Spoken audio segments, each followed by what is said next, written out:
Hi everyone, welcome back to new video. आज आप सभी को फिर से एक नई वीडियो में स्वागत है। हम लोग इस वीडियो में करने वाले बिहार बोर्ड स्पेशल का बिहार बोर्ड सोशल साइंस का मॉडल पेपर ऑब्जेक्टिव का। ये मॉडल पेपर 2 होने वाला है। इससे पहले मैंने मॉडल पेपर 1 लाया था, वो वाला नहीं देखे तो जाकर देख लीजिएगा, डिस्क्रिप्शन में उसका लिंक दिया हुआ है। एकदम बिहार बोर्ड में जिस प्रकार मॉडल पेपर, जिस प्रकार एग्जाम में सवाल पूछे जाते हैं, उसी प्रकार मैंने इस मॉडल पेपर को तैयार किया खुद से और आप सभी के लिए 48 क्वेश्चन यहाँ पे लाया है और आपको 48 में कम से कम 40 से तो कम बनाना ही नहीं है। ओके, तो देखता हूँ कौन कौन बच्चे यहाँ पे है जो कम से कम 40 नंबर बनाते हैं 48 में। तो ये मॉडल पेपर बहुत ही खास होने वाली है। आप अगर एग्जाम दे रहे हो 2023 एग्जाम खास अगर आप दे रहे हो तो ये वीडियो बहुत ही काफी इंपोर्टेंट होने वाली है। बिकॉज इस वीडियो में जो क्वेश्चन दिया गया एकदम सिलेक्टेड क्वेश्चन दिया गया और बहुत ही ज्यादा चांसेस है कि आपके बोर्ड एग्जाम में बहुत सारा सवाल इससे टैली करेगा। तो देर नहीं करना है, कम समय में सारे मॉडल क्वेश्चन को यहाँ पे सारे क्वेश्चन को कंप्लीट करने की कोशिश करेंगे। ओके, मैंने यहाँ पे सारा कुछ अरेंजमेंट कर रखा है, जिस प्रकार आपके एग्जाम में जो क्वेश्चन रहेंगे उसी प्रकार आपको देखने को मिलेगा। ठीक है ना। तो एग्जाम में आपको टोटल 148 क्वेश्चन मिलेगा, 48 क्वेश्चन मिलेगा, लेकिन आपको सिर्फ 40 ही सवाल बनाना है। एग्जाम हॉल में भी सिर्फ 40 सवाल बनाना है। ठीक है। और यहाँ पे भी देखते हैं कौन ऐसे बंदे हैं जो 40 का 40 मेरे को आंसर दे पाता है कम से कम। हालांकि 48 मैंने आप बताऊंगा, लेकिन 40 के 40 आंसर देना है। तो चलिए शुरू करते हैं। आप लोग पहली बार तो चैनल को सब्सक्राइब कर लीजिएगा, वीडियो अच्छी लगेगी तो लाइक करना और दोस्तों को शेयर तो हर हाल में करना, ताकि उसको भी पता चले कि वो कितनी तैयारी कर रहे हैं। ओके, तो चलिए शुरू करते हैं। एकदम मुस्कान लाइए चेहरों पे और बनाइए मजेदार तरीके से। सबसे पहला सवाल क्या बोलता है, गांधी जी ने साबरमती आश्रम की स्थापना कब की थी? है ना, 1895 में, 1900 में, 1915 में या 1916 में? तो गांधी जी ने साबरमती आश्रम की स्थापना 1915 में की थी। ऑप्शन नंबर सी इसका बिल्कुल करेक्ट आंसर हो जाएगा। आगे पढ़ते हैं। भारत में अत्यंत विनाशकारी भूकंप कब आया था? भारत में अत्यंत विनाशकारी भूकंप कब आया था? 1934 में, 1938 में, 1967 में, 1990 में? तो याद कीजिएगा, भारत में अत्यंत विनाशकारी भूकंप आया था 1934 में। ओके, तो इसका आंसर ए बिल्कुल राइट, एकदम करेक्ट आंसर हो जाएगा। आपको इसी प्रकार एग्जाम में बनाना है। आगे बढ़ते हैं। नरेगा के अंतर्गत ग्रामीण मजदूरों को साल में कम से कम कितने दिनों के लिए रोजगार देने की व्यवस्था है? तो नरेगा एक कार्यक्रम चलता है, तो उसके अंतर्गत जो है ग्रामीण मजदूर यानी कि गांव में जो रहने वाले मजदूर हैं उनको साल में कम से कम कितने दिनों के लिए रोजगार देने की व्यवस्था है? 100 दिनों के लिए या 125 दिनों के लिए या 150 दिनों के लिए या 200 दिनों के लिए? तो याद कीजिएगा, 100 दिनों के लिए, एक साल में, कम से कम एक साल में जो ना 100 दिनों के लिए रोजगार देने की व्यवस्था है ग्रामीण मजदूरों के लिए।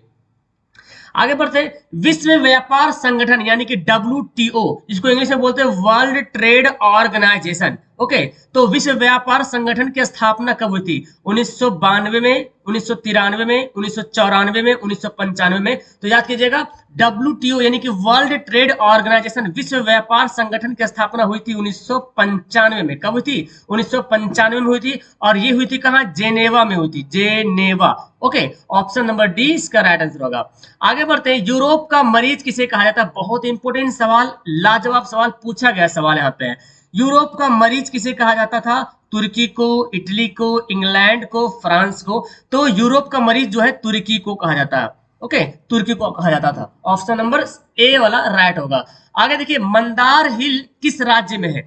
सॉरी, राज्य यहाँ पे लिखा गया, एक्चुअली किस जिले में होना चाहिए, है ना।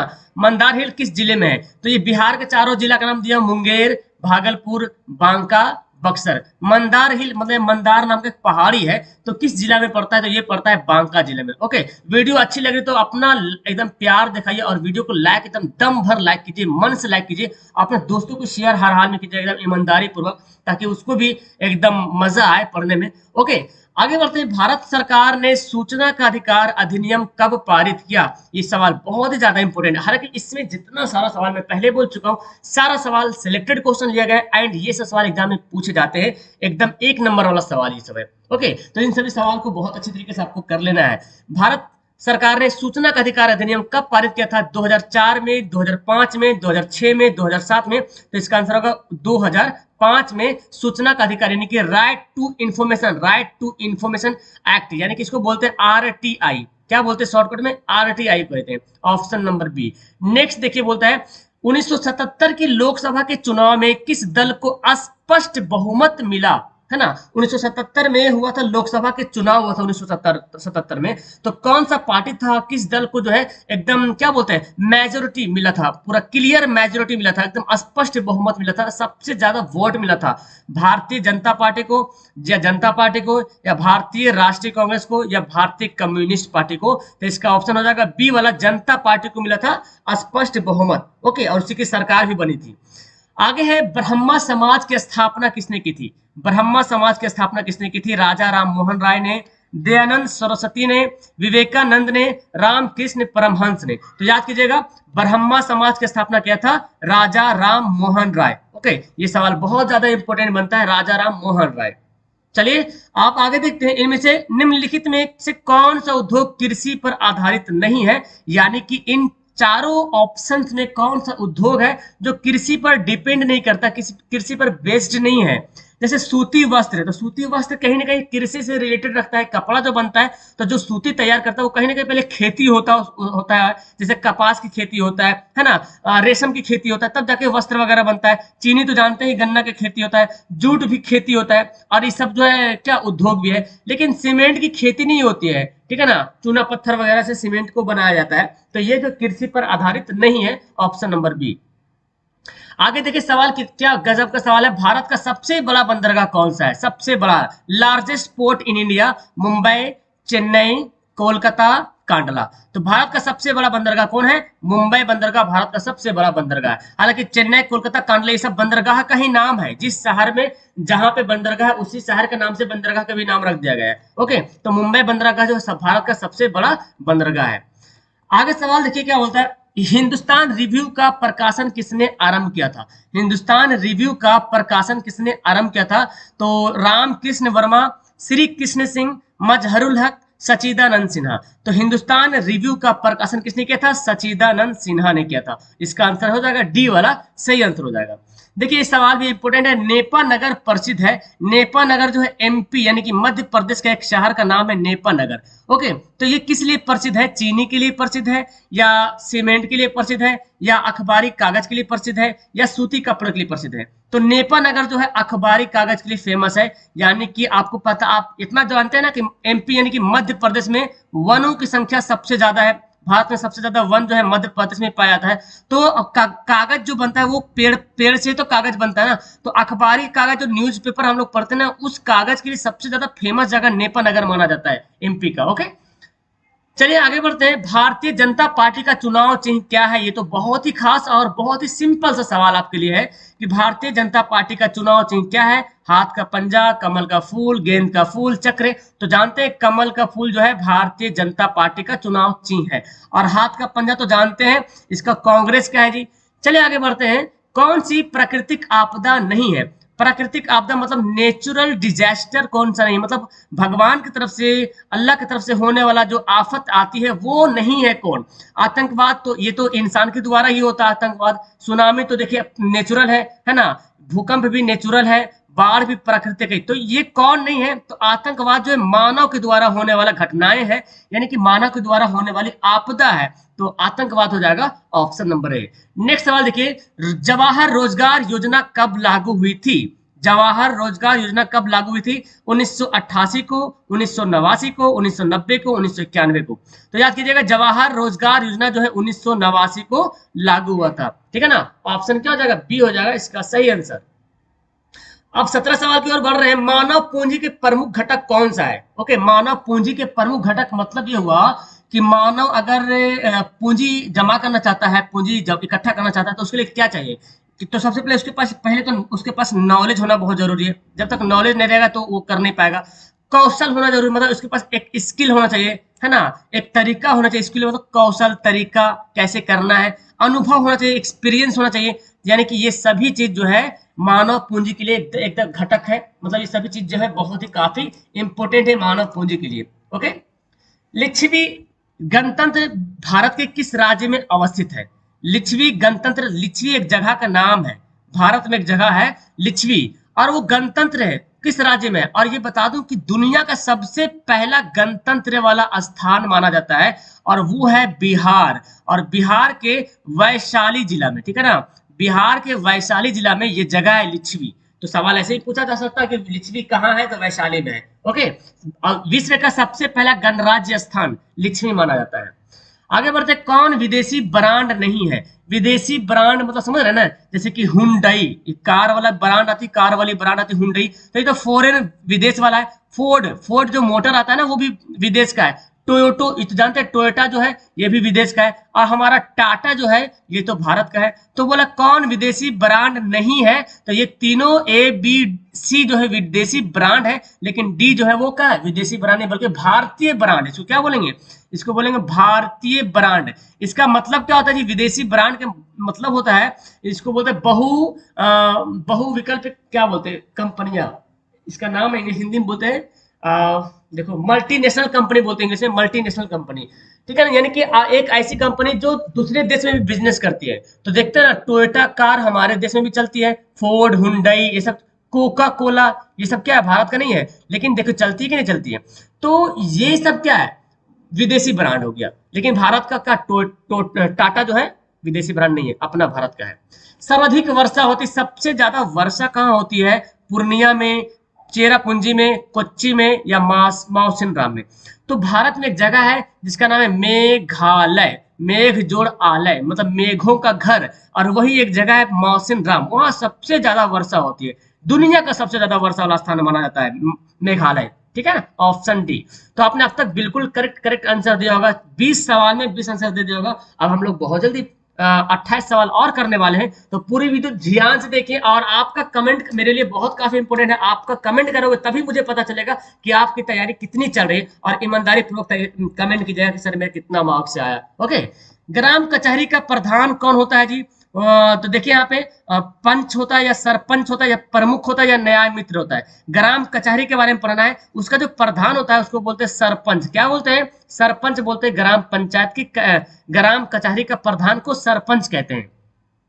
ये सेंटेंस, ये जो डिफिनेशन है लोकतंत्र का, ये बहुत ही फेमस, दुनिया का नंबर 1, वर्ल्ड नंबर 1 जो है डिफिनेशन माना जाता है, परिभाषा माना जाता है लोकतंत्र का।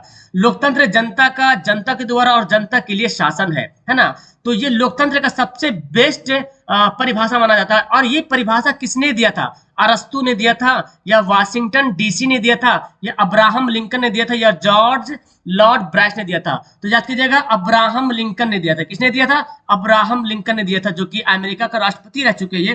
तो अब्राहम लिंकन ने बताया था कि जो डेमोक्रेसी होता है, जो लोकतंत्र होता है, वो जनता का होता है, जनता के द्वारा ही होता है, और जनता के लिए होता है, ठीक है ना। तो ये बहुत काफी इंपॉर्टेंट ये डिफिनेशन, याद कीजिएगा इसको। कागज का आविष्कार किस देश में हुआ था? ये भी इंपोर्टेंट सवाल है। चीन में हुआ था, या जर्मनी में हुआ था, या जापान में हुआ था, या रोम में हुआ था? कागज का आविष्कार हुआ था कहाँ? चाइना में हुआ था। चीन में जो है कागज का आविष्कार हुआ था, ऑप्शन ए। नेक्स्ट पढ़ते हैं, 16वीं लोकसभा का चुनाव किस वर्ष हुआ था? 16वीं लोकसभा का चुनाव किस वर्ष हुआ था? 2012 में, 2013 में, 2014 में, 2015 में? तो आपको पता होगा 2014 में 16वीं लोकसभा का चुनाव हुआ था, जिसमें सबसे पहली बार जो है पीएम बने थे कौन? नरेंद्र मोदी जी बने थे पीएम। और जब 2017 का जो इलेक्शन हुआ था, कब? 2019 में हुआ था, 17वीं लोकसभा चुनाव हुआ था, 17वीं लोकसभा चुनाव हुआ था 2019 में। तो उस टाइम फिर से जो है नरेंद्र मोदी जो है फिर से प्रधानमंत्री बने थे। ओके, अब जो 2024 में जो इलेक्शन होगा वो कितना नंबर होगा? 18वीं लोकसभा होगा, ठीक है ना, 18वीं लोकसभा होने वाला 24 को। आगे बढ़ते हैं, काली मिट्टी उपयुक्त है, यानी कि काली मिट्टी का यूज कहाँ किया जाता है? देखिए ऑप्शन, कपास के लिए, लीची के लिए, गेहूं के लिए, या बाजरा के लिए? तो आपको पता है जो ब्लैक सॉइल होता है, काले मिट्टी होता है, इसका यूज होता है कपास के लिए। किसके लिए? कपास के लिए। और इसका दूसरा नाम है जो भी बहुत ही ज्यादा फेमस है, इसको बोलते हैं रेगुर। क्या बोलते हैं? रेगुर बोलते हैं। काली मिट्टी का दूसरा नाम रेगुर मिट्टी भी कहते हैं। ओके, चलिए आगे देखिए सवाल, दाल किस पौष्टिक अंश का स्रोत है? जो दाल हम लोग खाते हैं तो उसमें कौन सा पौष्टिक अंश मिलता है? कार्बोहाइड्रेट मिलता है, या प्रोटीन मिलता है, या विटामिन डी मिलता है, या वसा मिलता है? तो जो दाल खाते हैं ना, उसमें प्रोटीन की मात्रा सबसे ज्यादा पाई जाती है ना। तो दाल जो है प्रोटीन की मात्रा उसमें मिलता है। वसा वगैरह देखते हैं, जो चिकना चिकना चीज खाते हैं ना, एकदम फ्राई फूड खाते हैं, वो सब वसा वाला है। कार्बोहाइड्रेट जो मोटा अनाज होता है ना, वो कार्बोहाइड्रेट में पाया जाता है। और विटामिन डी तो जानते हैं, सनलाइट, सूरज की रोशनी में विटामिन डी हमको प्राप्त होता है। तो ऑप्शन बी हो जाएगा। फिलहाल ये सवाल देखिए, भारत में योजना आयोग का गठन कब किया गया था? योजना आयोग का गठन कब किया गया था? तो 15 मार्च 1950 को, 15 सितंबर 1950 को, 15 अक्टूबर 1951 को, इनमें से कोई नहीं। तो याद कीजिएगा, भारत में योजना आयोग का जो गठन किया गया था 15 मार्च 1950 को। लेकिन एक बात याद कीजिए कि योजना आयोग का नाम बदल करके नीति आयोग रख दिया गया है। क्या? नीति आयोग रख दिया गया है, नीति आयोग। और एक कब रखा है? 1 जनवरी 2015 को, ठीक है ना, 1 जनवरी 2015 को। तो याद रखिएगा ये वाला डेट भी कि अब पूछेगा योजना आयोग का नाम बदल के कौन सा नाम रखा गया? नीति आयोग। कब रखा गया भाई? तो 1 जनवरी 2015। बोलेगा नीति आयोग की स्थापना कब हुई थी, तो यही डेट बनाना। और योजना आयोग का बोलेगा तब ये बताएंगे। ओके, चलिए आगे सवाल देखते हैं। कौन संस्थागत वित्त का साधन है? संस्थागत वित्त का साधन, बिहार में 2 प्रकार का वित्त का साधन पाया जाता है, एक संस्थागत, एक गैर संस्थागत। तो संस्थागत में बैंक वगैरह वगैरह आ जाएगा, जितना बैंक है ना, सहकारी बैंक, व्यावसायिक बैंक, नाबार्ड वगैरह सब आ जाएगा संस्थागत में। तो क्या हो जाएगा? व्यावसायिक बैंक। इसके अलावा ये सब जो देखे, व्यापारी, रिश्तेदार, महाजन, ये सब गैर संस्थागत में आता है। और गैर संस्थागत में महाजन जो है सबसे ज्यादा फेमस है, ठीक है ना। गैर संस्थागत में महाजन सबसे ज्यादा प्रसिद्ध आता है। ओके, तो ऑप्शन हमारा क्या हो जाएगा? इसका सी वाला ऑप्शन हो जाएगा। चलिए, स्वर्णिम चतुर्भुज संबंधित है। देखिए, स्वर्णिम चतुर्भुज किससे संबंधित है? तो आपको शायद समझ में नहीं आ रहा होगा, मैं बताता हूँ। स्वर्णिम चतुर्भुज होता है क्या है?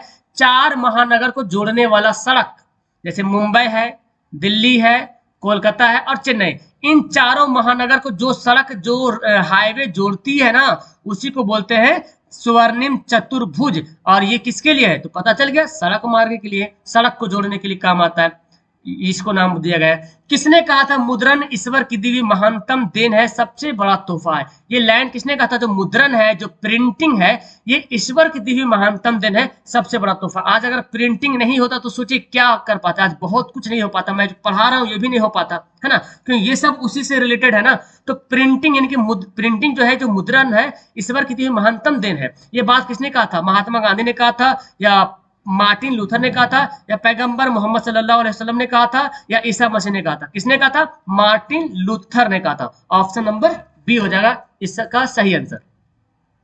भारत में किस प्रकार की शासन प्रणाली है? ये सवाल भी काफी इंपोर्टेंट है जी। भारत में किस प्रकार के शासन प्रणाली है? संघीय एवं अध्यक्षीय, संघीय एवं संसदीय, एकात्मक एवं अध्यक्षीय, एकात्मक एवं संघीय। तो भारत में देखिए, भारत एक फेडरल है। फेडरल के मतलब हुआ, संघीय के मतलब हुआ भारत में राज्य बटा हुआ है कि नहीं, राज्यों को भी शक्ति दिया गया है कि नहीं, बिल्कुल दिया गया है। और संसदीय के मतलब हो गया पार्लियामेंट्री, तो भारत में पार्लियामेंट्री चलता है कि नहीं, पार्लियामेंट भारत में। तो ऑप्शन हो जाएगा क्या? बी हो जाएगा। ओके, चलिए आगे बढ़ते हैं। संघ सरकार का उदाहरण कौन सा है? संघ सरकार का उदाहरण का मतलब हुआ कि किस देश में जो सेंट्रल के साथ साथ स्टेट को भी पावर दिया गया है, वहां पे राज्य का भी पावर दिया गया है। तो अमेरिका है ना, अमेरिका जो है संघ सरकार का उदाहरण है। और ब्रिटेन और चाइना देख रहे हैं, यानी कि ये संघ सरकार का उदाहरण नहीं है। अमेरिका के अलावा आपके पास और आ जाएगा, भारत भी संघ सरकार का उदाहरण है जी, कनाडा भी संघ सरकार का उदाहरण है। ये तीनों पॉइंट याद कीजिएगा, अमेरिका, भारत, कनाडा फिलहाल, है ना, संघ सरकार का उदाहरण है। अगर आपसे पूछा जाएगा तो ये तीनों से पूछेगा, इससे बाहर नहीं पूछेगा। और संघ सरकार का उदाहरण कौन नहीं होगा? तो ब्रिटेन और चाइना होगा। देखिए सवाल आगे है, बिहार में संपूर्ण क्रांति का नेतृत्व निम्न में से किसने किया था? संपूर्ण क्रांति पूरे बिहार से शुरू होता है, पूरे इंडिया में फैल जाता है, इसी का नाम दिया गया संपूर्ण क्रांति। और ये सबसे पहले छात्र आंदोलन से शुरू होता है और जाके पूरा इंडिया में क्या फैल जाता है? संपूर्ण क्रांति के नाम से। तो इसके नेतृत्व करने वाले कौन थे? मोरारजी देसाई, नीतीश कुमार, इंदिरा गांधी, जयप्रकाश नारायण। तो ये थे कौन? जयप्रकाश नारायण। ओके, और सवाल भी आता है कि संपूर्ण क्रांति का नारा किसने दिया था? तो वही हो जाएगा जयप्रकाश नारायण ने। ओके, चलिए आगे बढ़ते हैं। साम्यवादी शासन का पहला प्रयोग कहाँ हुआ था? साम्यवादी शासन का सबसे पहला प्रयोग कहाँ हुआ था? रूस में, जापान में, चीन में, क्यूबा में। तो आंसर क्या हो जाएगा? रूस में। आपने देखा होगा कम्युनलिस्ट रूल, यानी कि जिसको बोलते हैं ना रूल, जैसे आपने पढ़ा जार को बोला गया था, रूस के शासक को जार बोला जाता था, है ना, सम्राट को जार बोला जाता था। तो वो साम्यवादी मतलब कम्युनिस्ट रूल होना, मतलब किसी एक चीज पे अधिकार, बाकी गरीबों को सताना, इस तरह से चलता था वहां पे, है ना, राजतंत्र मतलब चलता था, साम्यवादी टाइप का। तो आंसर क्या हो जाएगा? ए हो जाएगा। चलिए आगे बढ़ते हैं। उपभोक्ता अधिकार दिवस कब मनाया जाता है? अब 40 क्वेश्चन के करीब जा रहे हैं, मतलब आपको 40 में 40 कम से कम तो बना ही लेना है जी, है ना। 48 में कम से कम तो 40 बनाना है आपको। उपभोक्ता अधिकार दिवस यानी कि कंज्यूमर राइट्स डे। कंज्यूमर कौन होता है? उपभोक्ता कौन होता है बाबू? जैसे हम आपसे दुकान, मैं जैसे मैं दुकान पे कुछ सामान खरीदने गया तो मैं हो गया का उपभोक्ता, है ना। जैसे आप मेरा चीज यूज करें तो आप हो गए मेरा उपभोक्ता, ठीक है ना। तो उपभोक्ता अधिकार दिवस मनाया जाता है 15 मार्च को, क्या 15 मार्च को मनाया जाता है। आगे बढ़ते हैं, भारत की वित्तीय राजधानी किस शहर को कहा गया है? तो ये देखिए फाइनेंशियल कैपिटल, क्यों भाई? क्योंकि यहाँ पे अर्निंग करने का स्रोत बहुत ज्यादा है, फाइनेंस मतलब पैसा वगैरह कमाने का बहुत ज्यादा जरिया यहाँ पे, बड़ी बड़ी कंपनियां यहाँ पे स्थापना हुई है। भारत का जितना सारा बैंक है उन सभी बैंकों का हेडक्वार्टर मुंबई में है ना। इसके अलावा जितनी बड़ी बड़ी कंपनियां ले लो, या तो फिर जो विदेशी जो ब्रांड कंपनियां हैं, है ना, उन सभी का जो हेडक्वार्टर मुंबई में पड़ता है। तो ऑप्शन हो जाएगा ए। आगे बढ़ते हैं, रावल किला लोहा इस्पात उद्योग कहाँ है? रावल किला, अब देखो ये तो नाम से पता होता है रावल किला किस जगह में है, तो रावल किला कहाँ है? उड़ीसा में है। तो सवाल ऐसे ही पूछता है, और ये क्या है? लोहा इस्पात उद्योग भी है, ओके, उड़ीसा में। सवाल नेक्स्ट है, मानव शरीर में जल की मात्रा होती कितनी परसेंट जो है मानव शरीर में जल की मात्रा है? 65%, 60%, 55%, 70%। तो याद कीजिएगा मानव शरीर में जल की मात्रा है कितना? 65%। ऑप्शन इसका सी बिल्कुल सही आंसर हो जाएगा। 39 नंबर सवाल देखिए, दीर्घकालीन ऋण प्रदान करने वाली संस्था कौन सी है? दीर्घकालीन मतलब लंबे समय तक के लिए, 14 से 15 साल तक अवधि के लिए किसानों को ऋण देता है, कर्ज देता है, ताकि किसान अपने खेत में अनाज उगा सके और आसानी पूर्वक। जैसे कि हमको ट्रैक्टर खरीदना है तो उतना पैसा कहाँ से आएगा भाई? तो किसान जो है ट्रैक्टर खरीदना है, कुछ खरीदना, मशीन खरीदना है, तो वो भूमि विकास बैंक से जो है कर्ज ले सकता है, ओके। इसको बोला गया दीर्घकालीन ऋण प्रदान करने वाली संस्था कौन है? भूमि विकास बैंक। और प्राथमिक कृषि साख समिति, ये जो अल्पकालीन ऋण देता है, अल्पकालीन मतलब 2-3 साल के लिए, 1-2 साल के लिए देता है ऋण, है ना। चलिए आगे बढ़ते हैं, सुदूर संवेदी उपग्रह यानी कि रिमोट सेंसिंग उपग्रह का प्रयोग किस लिए किया जाता है? दूर संचार के लिए, मौसम विज्ञान के लिए, संसाधनों की खोज के लिए, दूरदर्शन के लिए। तो संसाधनों की खोज के लिए जो है ना एक उपग्रह है, एक सैटेलाइट है ना, उसको बोला गया रिमोट सेंसिंग सैटेलाइट, ठीक है ना। क्या बोला गया? Remote sensing satellite. और ये सैटेलाइट जो है आसमान में अंतरिक्ष में लगा हुआ है, तो इसका काम क्या है? संसाधनों की खोज के लिए, कहाँ कहाँ संसाधन कोई चीज है उसको खोजना है। तो ऑप्शन सी हो जाएगा। चलिए 40 सवाल हो चुका है, लेकिन 8 सवाल और पढ़ते हैं। इनमें से किसे बिहार का सॉरी मैं क्या बोल रहा हूँ, किसे पिछड़ा राज्य कहा जाता है? पिछड़ा राज्य कहा जाता है पंजाब, केरल, बिहार, दिल्ली। तो इसका तो खैर आंसर हर कोई बना लेगा, बिहार वाले बच्चे। बिहार जो होगा, बिहार को पिछड़ा राज्य कहा गया है। फिलहाल ऑप्शन हमारा सी होगा। नेक्स्ट ये सवाल भी काफी इंपोर्टेंट है कि भारत में वित्तीय वर्ष कौन कहा जाता है, मतलब वित्तीय वर्ष इन ऑप्शन में से कौन है? तो वित्तीय वर्ष, अगर आप कंफ्यूजन होते हैं तो मैं आपको बता दूंगा कैसे वित्तीय वर्ष का डेट याद रखेंगे। फिलहाल इसका डेट हो जाएगा 31 अप्रैल, 1 अप्रैल से 31 मार्च। क्या हो जाएगा? 1 अप्रैल से 31 मार्च। तो इसके पीछे राज्य है कि आरबीआई, जिसको बोलते हैं बैंकों का बैंक, है ना, national bank, reserve bank of India, इसकी स्थापना हुई थी 1 अप्रैल 1935 को हुई थी स्थापना। तो 1 अप्रैल से हुई थी। अब इसको 1 साल लगने में कितना कब होगा 1 साल? तो 31 मार्च जब आ जाएगा तो 1 साल लग जाएगा। इसीलिए 1 अप्रैल से 31 मार्च को जो है इसका भारत में जो है फाइनेंशियल ईयर मनाया जाता है, ठीक है ना। वित्तीय वर्ष जो है मनाया जाता है 1 अप्रैल से 31 मार्च को। महासागर तल के कंपन का परिणाम क्या है? महासागर जब तल में जब कंपन होता है, जब उसमें क्या बोलते हैं, महासागर का जो फ्लोर है ना, जो ओशियन का जो फ्लोर है, अगर वाइब्रेट होना शुरू होता है, कंपन होता है, इसका मतलब सुनामी आने वाला है। तो ये परिणाम, जब महासागर का तल कंपन होता है तो क्या आता है? सुनामी आता है। सवाल कभी कभी से पूछता है कि सुनामी का संबंध किससे है? तो महासागर से है, बोल सकते हैं, है ना। और चक्रवात, तो भूकंप आता है तो जमीन पे, भूकंप तो पृथ्वी पे आती है जी। तो ऑप्शन यहाँ पे सी हो जाएगा। देखिए कौन रबी फसल है? रबी फसल, खरीफ फसल, याद रखिएगा रबी फसल जाड़े के दिनों में होता है ना। तो रबी फसल कौन सा है? गेहूं। गेहूं क्या है? रबी फसल है, ओके। और देखो अच्छा, इसको कैसे याद करेंगे? जाड़े के दिन में हम लोग क्या ओढ़ते हैं? रजाई। और रजाई से क्या हो गया? रबी। इस तरह से याद करो। तो जाड़े के दिन में हम लोग गेहूं का यूज करते हैं, गेहूं का बोया जाता है, ओके। अब खरीफ फसल बोलेगा तो क्या हो जाएगा? धान। खरीफ फसल बोलेगा तो धान हो जाएंगे। तो ये सवाल भी पूछा गया, रबी फसल, खरीफ फसल, तो बना सकते हैं आराम से। एल्यूमिनियम बनाने में किस खनिज का उपयोग होता है? एल्यूमिनियम बनाने में किस खनिज का उपयोग होता है? ये साइंस में भी सवाल आता है, सोशल में भी सवाल आता है। टिन, बॉक्साइट, मैग्नीज, लौह अयस्क। तो एल्यूमिनियम बनाने में बॉक्साइट अयस्क का इस्तेमाल होता है, या खनिज भी बोल सकते हैं या अयस्क बोल सकते हैं, दोनों सेम है, कोई ये नहीं है, ठीक है ना। तो बॉक्साइट का उपयोग करते हैं एल्यूमिनियम बनाने में।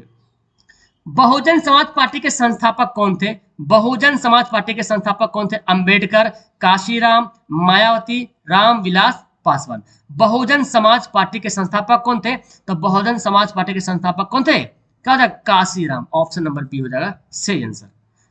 ये सवाल देखिए, बिहार संपन्न है, यानी कि बिहार किस चीज में एकदम फुलफिल है ना? तो बिहार जो है कृषि में संपन्न है जी, कृषि में बिहार जो है संपन्न है। और आखिरी सवाल आप सभी के लिए यहाँ पे देखिए, भारतीय राष्ट्रीय कांग्रेस के पहले अध्यक्ष कौन थे? ओके, भारतीय राष्ट्रीय कांग्रेस के पहले अध्यक्ष कौन थे? बाल गंगाधर तिलक, उमेश चंद्र बनर्जी, लाला लाजपत राय, लाला हरदयाल। तो भारतीय राष्ट्रीय कांग्रेस के पहले अध्यक्ष कौन थे? क्या जगह?